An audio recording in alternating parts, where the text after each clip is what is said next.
Cool.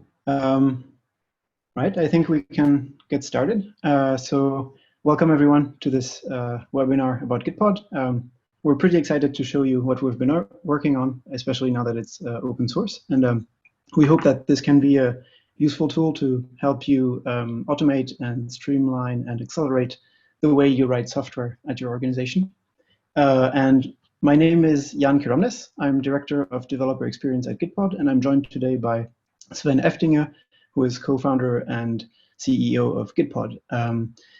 Sven will start by saying a few words about Gitpod, and then we'll jump into a live demo, which should be pretty exciting. And there will be time for questions at the end, but if you have questions along the way, please feel free to use, there's a Q&A widget at the bottom of your screen, and you can ask questions there, and I will do my best to answer the questions either directly in the widget or ask them to Sven when that makes sense. So yeah, feel free to ask questions at any time. And yeah, I think that's it. So without any further ado, Sven, do you want to take it away? Thank you, Jan. Yeah, welcome from me as well. So as Jan already mentioned, the session is split into a more conceptual part where we shed some light on the problem we are solving with Gitpod, and then a longer demo part. So thinking about the problem, basically what software engineers do is automating the world, right? We do that everywhere, or everything in our daily lives get automated by software engineers these days.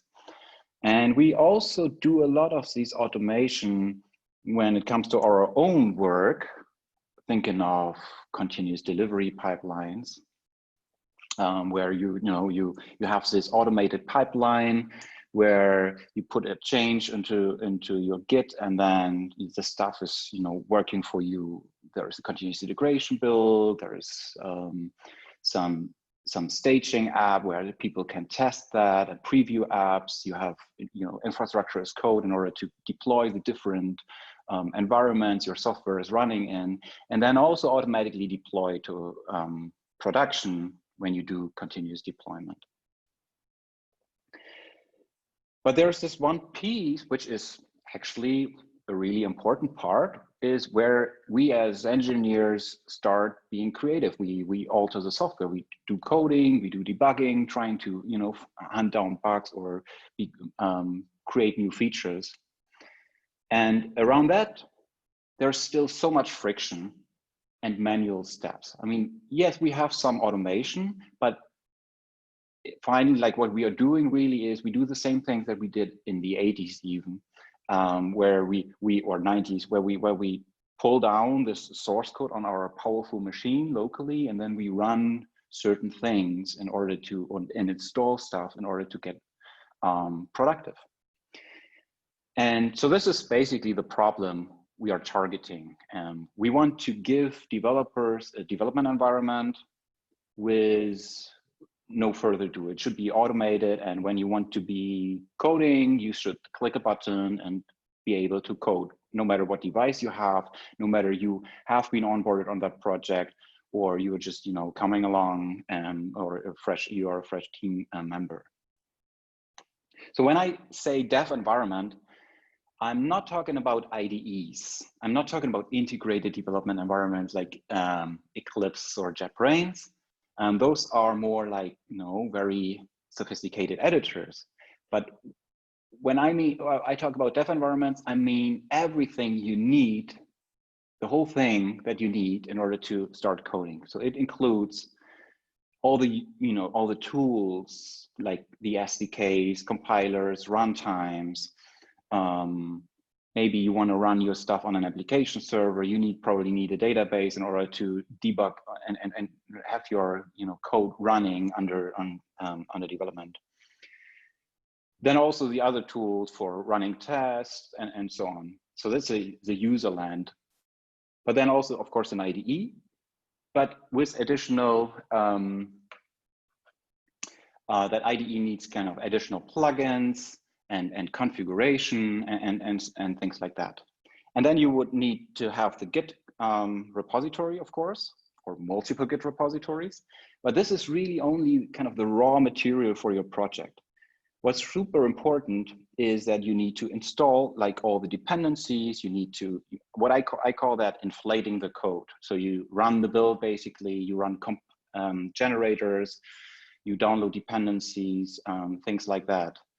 And ideally also run the tests. And only then you can start coding, right? So this is all the stuff that sits between you and coding. And a large part of that is initial onboarding, but a lot of the things like running builds and downloading dependencies and so on, you need to do on a daily basis when you switch contexts and so on. And the goal for Gitpod is to automate all this. And what we do is we just apply the lessons learned from continuous integration, continuous delivery, in that you can write what a dev environment looks like in code, and you commit that to your Git repository. So it's versioned along your project. And then there is the Gitpod server is watching on your code changes. And whenever someone pushes a branch, you get a fully pre-built dev environment prepared asynchronously. And only if a developer comes along and wants to start coding, we take the thing that was prepared and inflate that in a browser tab for you, so you can immediately start working on that. So why do we do this only now? It seems to make a lot of sense, right? The main reason is that it was really hard to get this professional dev environment running in a browser tab. A few companies and startups tried that in the past years, like Cloud9, for instance, also CodeNV with Eclipse J. And the challenge there was you would have to build an IDE that is as good as the JetBrains and Eclipses of the world. And this is super challenging, especially if you don't have a community at hand that builds that. This has changed with VS Code, building like an IDE that is based on web technology and growing a large community, building extensions for all programming languages, basically. So we took that technology and put that into the browser. On the back end, there's also a lot of advances, things that happened in the past years, more like Kubernetes, but also other things around VMs and security in that space. And based on these building blocks, we can now build a solution that is really fit for professional development. And then on the other hand, it's about time. Everyone is embracing DevOps, trying to automate the pipeline. And this is just a missing piece that is not automated yet. Also, complexity of software projects increase with cloud native applications, microservice architectures, and things like that. And in many cases, you are not running these applications on your local machine anymore because they are just too complex. And then also with remote development becoming more important, it's really great to have a cloud-based solution where you can use any device and you just get a viewport into just a window into the dev environment, and you don't carry whole clones of your source code around on devices. So that's the idea, and it's best shown with a demo. I hope the demo gods are with me today. It's always interesting. So let's see, I have an example project here. The Spring Pet Clinic. If you are a Java developer, you know this pet clinic thing. And so we have this example project, and it has a small Gitpod YAML here in the root repository, which tells Gitpod how to spin up a proper dev environment. And so Gitpod integrates with GitHub, GitLab, and Bitbucket. And this is because we want to fit into a developer workflow. So how we use these platforms is we go, for instance, to an issue, right? And then I see that issue, and if I think, well, I can't fix it, for instance, here, the welcome message is too short, and yeah, I can fix that. Then I can just spin up a dev environment by prefixing the URL with gitpod io hash. And I'm doing that in a new browser tab. And what Gitpod now does is it looks at that URL and figures, okay, this is an issue context. So let's check the default branch of that repository. And then it sees, oh, this is a configured repository. So there's a Gitpod YAML, and I even have a pre-build. So this branch is already fully prepared, and I can just, land you in an initialized dev environment. And this is what you are seeing. Within a couple of seconds, we get a dev environment with checkout code, and even the Maven build has already downloaded the internet. So usually this takes a couple of minutes. So you see it's 6 minutes. And it has been executed a little earlier. So that is hasn't been executed now. Obviously, we haven't waited 6 minutes.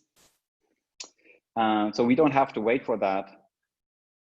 And we can immediately look into, for instance, this on the right-hand side is the application under development. I can use it in a preview, but I can also open it in a new browser tab and play around with that. And so I could do now changes to that, of course. So maybe we do that because we wanted to fix that issue. I obviously know what I have to do. I have to change the message. Welcome to the pet store. And now I can kill this. And maybe we just run the debug configuration. So I'm now starting, this is a launch configuration, and I'm launching the Spring, the Tomcat server, I think it is, in a debug session. So I could possibly debug it. Doesn't make sense with just saying, changing properties, but still I just wanted to show you that. So it's starting up now. When I do reload, I don't probably see, oh, it's already there. Okay, that was fast. All right, so you see the changes here. That's good. So now I can commit just message, and then I have a local branch, and you see here I forgot to show you that. That's interesting. So let me amend that commit again. You see this has already pre-configured a message saying fixes gitpod #16. So this is the pointer that tells GitHub that this commit fixes that other issue. So once that gets merged to the default branch, the issue closes automatically. So you have some sort of tracing there.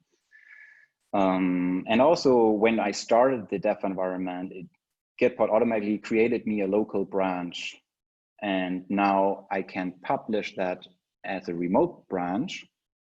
And once I've done that, Gitpod will detect there is a remote branch, but no pull request. So that's very similar to what GitHub would do when you go on the GitHub page. And then I can say, okay, create me a pull request. So I don't have to leave this environment for that. And now I can go, and yeah, I mean, this is the PR that I just created, right? So what we saw is a dev environment open on an issue context. So Gitpod workspaces are contextual. What I can also do, and I don't have to do any changes in this dev environment, is on the side, while I'm waiting for some feedback, I can do a code review on another PR like this one. So I create another workspace. This time I use this button. By the way, you get this button when you install the browser extension. Then you have this button on every GitLab.com, GitHub, and Bitbucket.org repository project issue PR. So you can just, go through the open source land and open dev environments on any project. It's quite nice. So I did that all day because I was diving into GraphQL stuff and trying to figure a good example and trying stuff out. So that was super helpful here. So when I start a dev environment on a pull request, I don't get a local branch or pre-configured issue commit message. but it opens me in code review mode.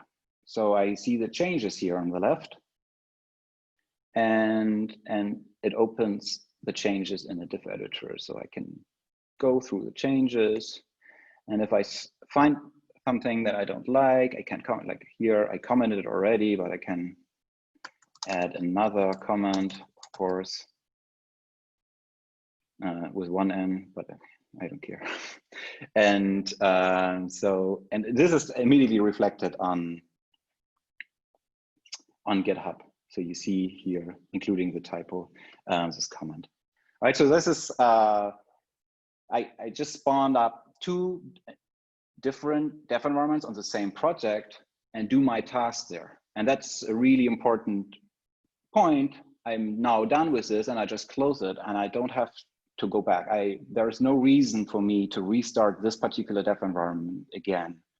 I can do, but there is really no reason. So I can show you the dashboard. That is where you can configure Gitpod and other things. And you see these are the sessions that I had today. So these are all individual dev environments, disposable dev environments I started. And you see like, well, this is only the last 10, but I guess I'm more like 30 today or so, preparing the demo, but also working on this GraphQL stuff I mentioned.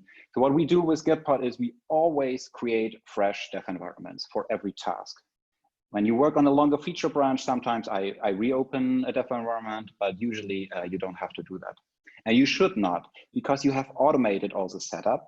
And it's super important that you also run automation, right? When you think about infrastructure as code, you don't deploy your application once using that infrastructure as code, and then you go uploading file changes via FTP or something like the stuff we did earlier, like in the past. But you would rerun the whole thing every time. So you make sure everything is set up and the automation works. Right, so then we also promised we would show how we use that in a more involved context, right? So we can do that now easily because we open sourced Gitpod last week. So this is the Gitpod project. And I already opened a workspace here. And so what we do in Gitpod is when you push a branch, we immediately create a preview environment in a Kubernetes cluster. So Gitpod itself is a Kubernetes application. And with Kubernetes applications, development is getting even, worse, I would say. Like these problems with dev environments is even worse.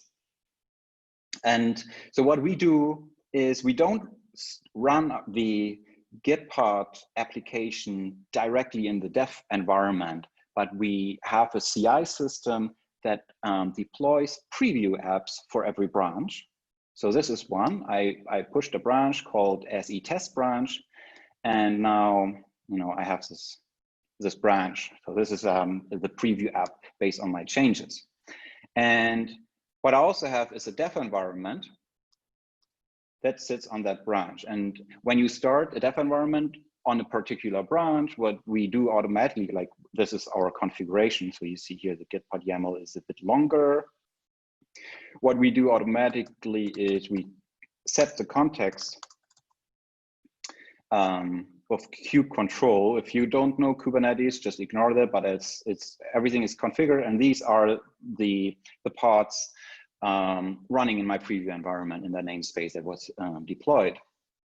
And on the left-hand side, what you see is that I'm starting a process of one of the pods, that's the server process. And so that will replace one of the pods in the preview environment with the code under development. So now it really runs this code here. And I put a breakpoint here in order to show that, so I can attach the debugger. And when I create a workspace, I hope it works. I should hit the breakpoint here. Yeah, it works.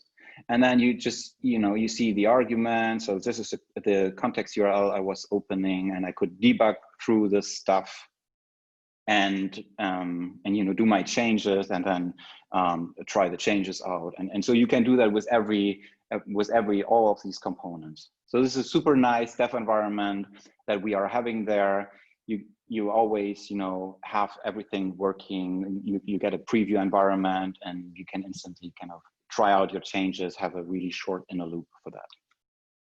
If you are into Kubernetes, what we are using is telepresence, which is it's the tool.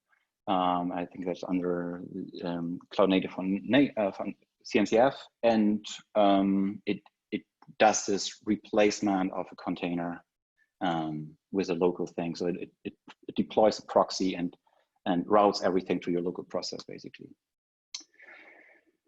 Right. So I can go back to some slides.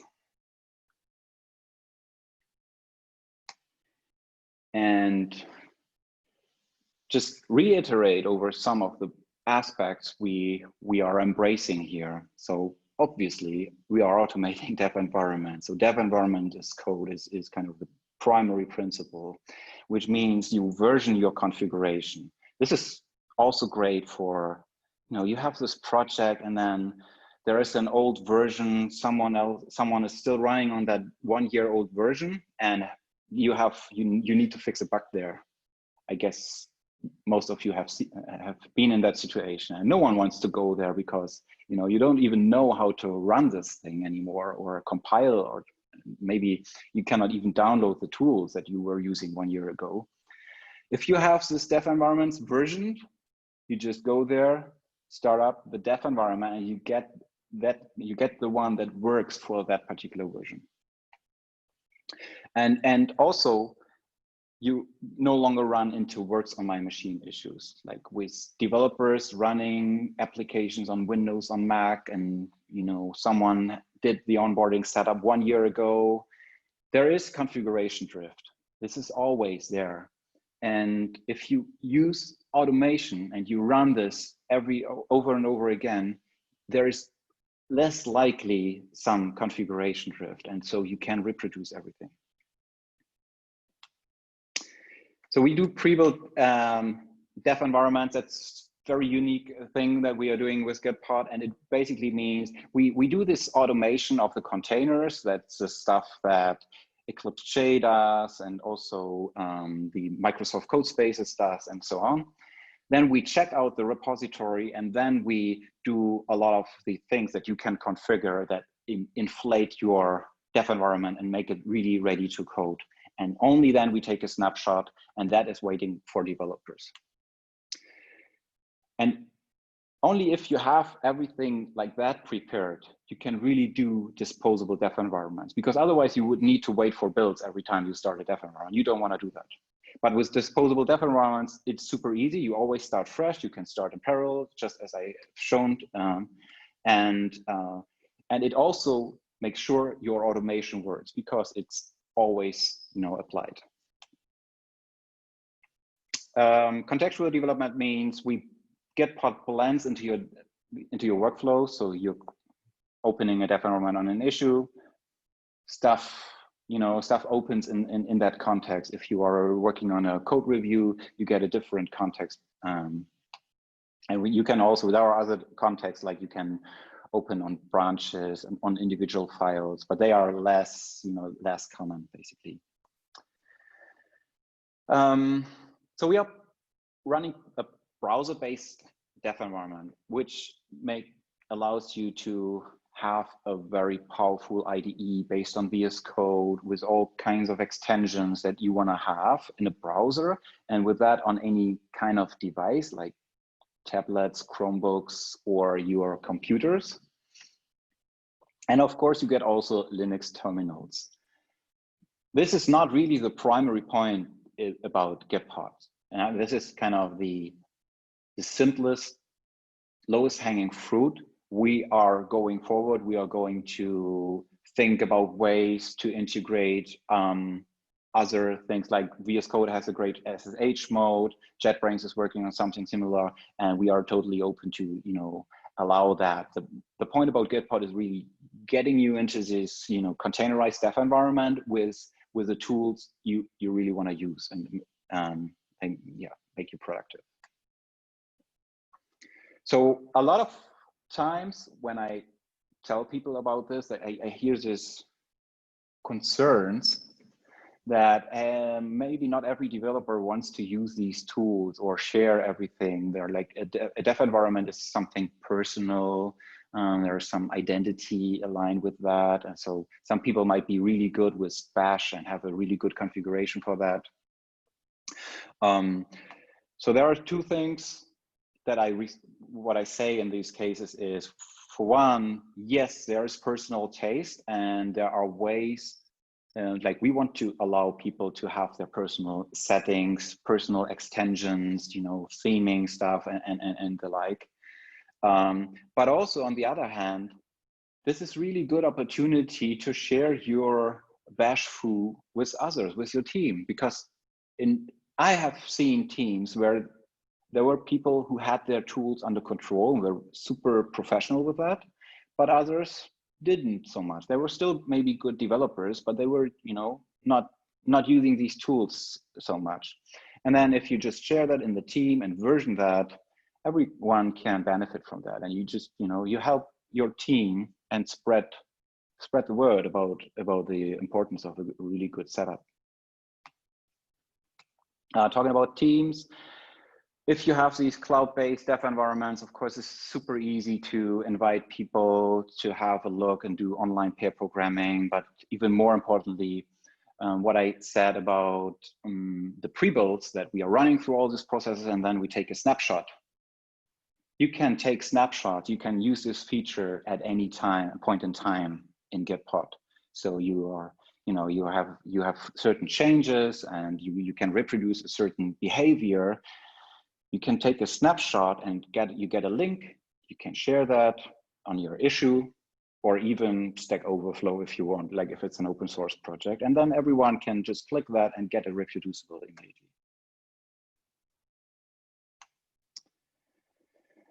Right. So with that, we are, yeah, I'm done. And if there are any questions, I'm happy to answer them.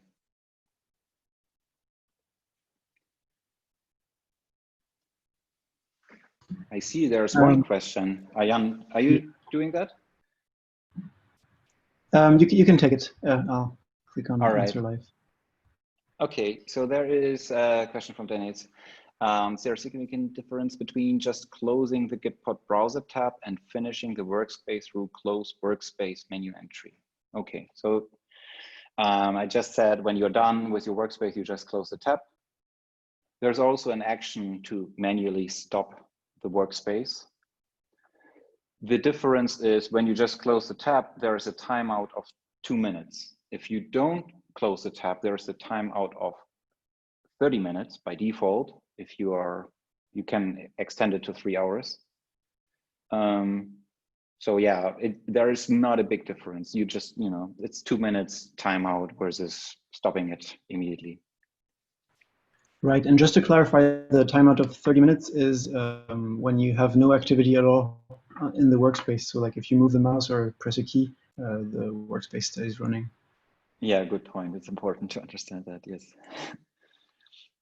Yeah.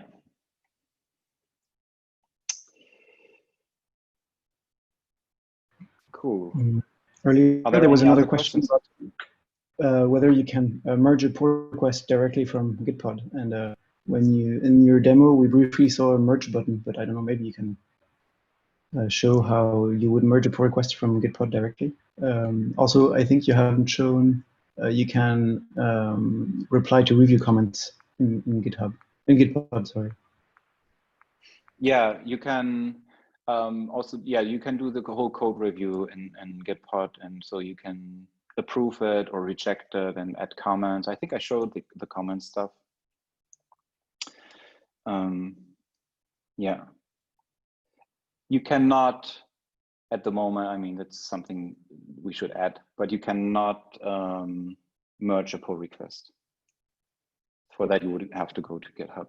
But the point is, you usually don't do that from the workspace, because if everything is approved, you see that on GitHub, and then you just merge. You only open it dev environment on it if you have to go back and apply some changes based on the feedback you got. But yeah, technically it's not a big issue to do that. Right. True. Or you open it as a reviewer to, I guess, like test the code instead of just reading the code. Yeah. Goodie. So everyone can just go to GitHub, GitLab websites and prefix with Gitpod.io hash. I guess you know that already. And there's also a Gitpod self-hosted that is based on the open source version that we released last week, and a really nice installer. So we had a beta version released earlier that was kind of involving to install. And now we have one which is really just a script that does the most of the things for you. You have basically some interactive questions. If you go with the default, you will be fine. It's specifically for installing it to Google Cloud and AWS. So that's really streamlined. We have a couple of different questions in the chat. Sorry, I didn't mean to interrupt. One question is, what is the best way to do pair programming in Gitpod? Like what approach is recommended or maybe not recommended? The pair programming is, yeah, for that you would share the live workspace. And so that's something you can do already. You can invite others. By default, people cannot go into your workspace, but you can open that up and then you see others joining in. And we haven't finished the work on the collaborative editing part, which is of course very helpful. So we are looking into that, and also read-only mode, such that you can invite people, but they cannot specifically not access your terminal, because the terminal, you can do a lot of things. There are other questions in the Q&A. Jan, have you seen that?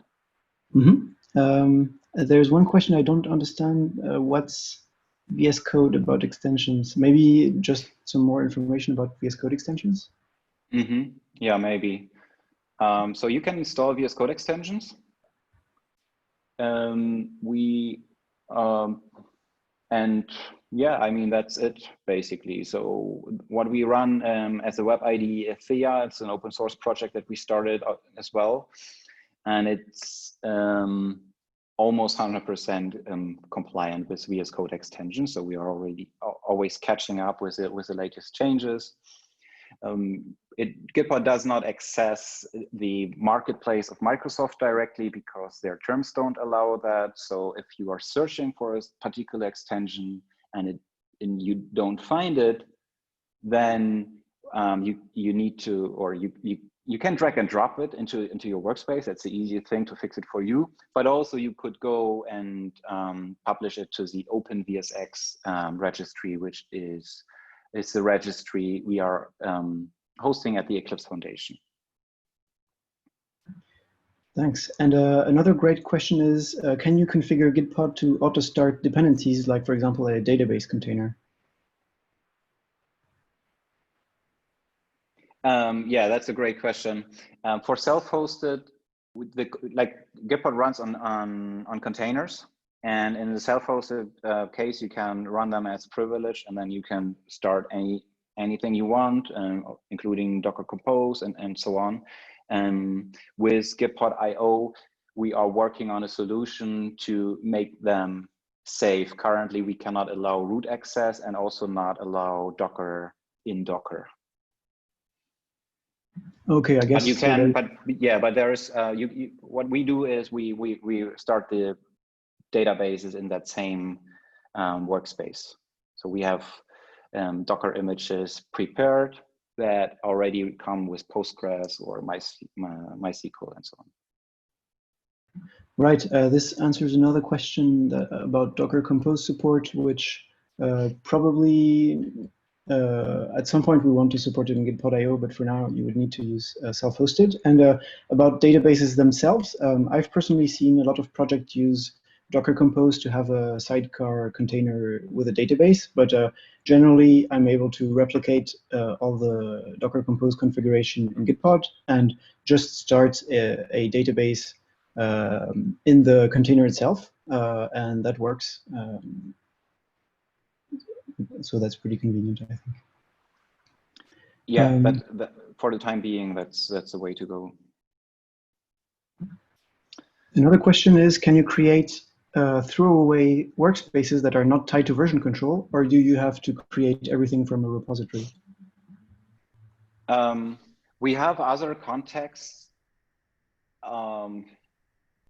that are, yeah, let's say in alpha state, but for sure. So one interesting context URL we are working on is a tar context. So if you have a tar somewhere, you can get a dev environment based on that tar. So we will look into that tar, look if there's a Gitpod YAML, also do the pre-build stuff and so on. So yeah, but it's not released and announced, and I don't think it works actually at the moment. Another cool question about self-hosted. Would you recommend installing the self-hosted version of Kubernetes cluster, or can it be safely installed in a cluster connected to GitLab or DevOps?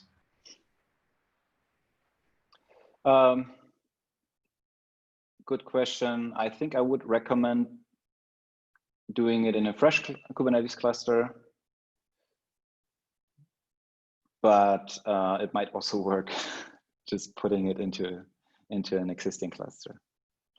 So you see our preview environments are obviously not deployed to new clusters every time, but yeah, I do not know whether that always works like that. If you try that and run into issues, please, yeah, please file an issue or go to the community.gitpod.io and tell us about that.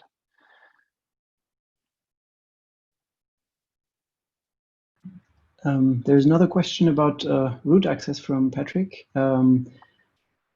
Is it correct that no root-owned files may exist in /workspace /workspace name directory?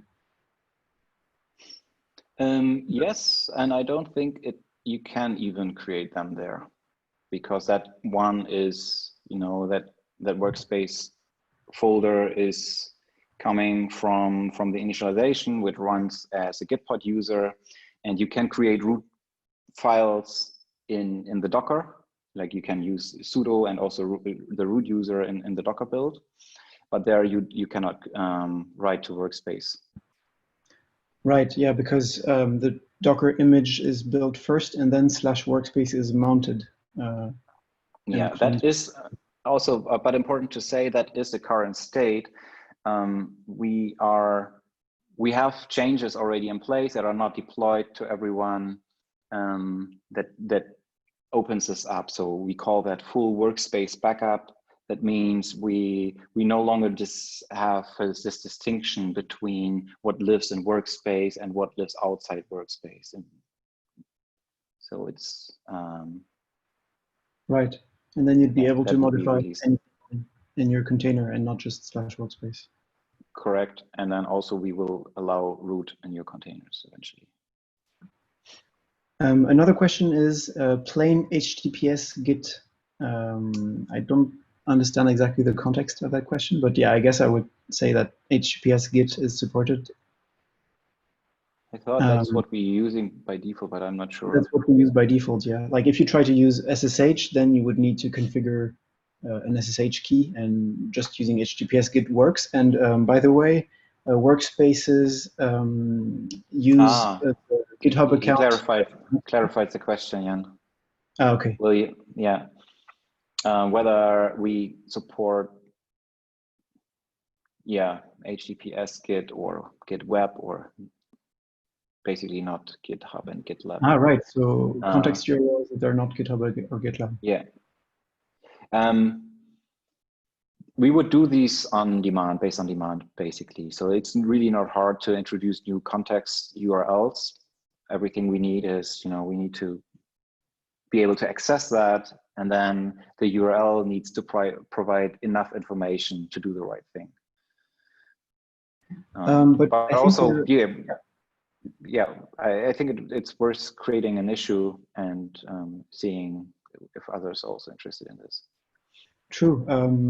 I think we're also working on some more generic support of GitLab instances, for example. So you don't necessarily need to use gitlab.com, but you could use your own self-hosted GitLab and just configure your GitLab instance URL and Gitpod and be able to open with that. And I guess it could be a generalization of this feature that you could open any sort of Git repository like HTTPS Git. But yeah, for sure, it would need a feature request issue.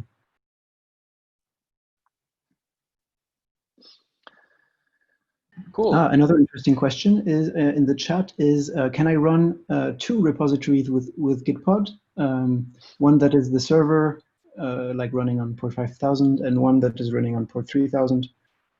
Basically, if you have two repositories, one which has the backend and one which has the front end, can they work together? Yes, they can. Like you can start them in two dedicated dev environments if you want to do that, and then the server would expose the API port, and then you need to make sure the client knows that URL. But also, what we usually would do is we would try to open them in one dev environment because you want to, do the changes to both of them together and debug them in the same dev environment. But both would work. One answer I tend to give to that question is that you can use submodules, like you can create an overlying repository where you have the backend and the front end as Git submodules. What do you think about this setup? Like, I think this could allow you to start the backend and the front end and have them talk together conveniently. Yeah, there are also alternative solutions to Git submodules if you are concerned about them. But yeah, that's it is always good to have some primary Git repository where you can version your dev environment code, right? So that's important. And so yeah, we would probably, for non-monorepo projects, we usually say, I create one umbrella project where you would pull the downstream projects into it. But you can also work on them individually, like what I showed before with Gitpod, where you have this preview environment. We have a monorepo where all the microservices or the components run are developed in one project. But you can have multiple repositories, and then they would all connect to the same preview environment. All right, cool. Then I think we've replied to all the questions. If there's no more questions, Sven, do you have a few closing words? Yeah, thanks everyone for joining in, and I'm looking forward to see you somewhere in the community or on the issues. Please ask if you have further questions there. Try it out, both the online version or the self-hosted version. And yeah, we are particularly interested in teams who are willing to go into this direction. So if you are, if you have an automated pipeline already and you think, well, that could be interesting to add to our automation, please reach out. We will, we'd be happy to hold your hand and making that work for you. All right, then have a great day. Yeah, thank you everyone for joining, and take care. Bye-bye.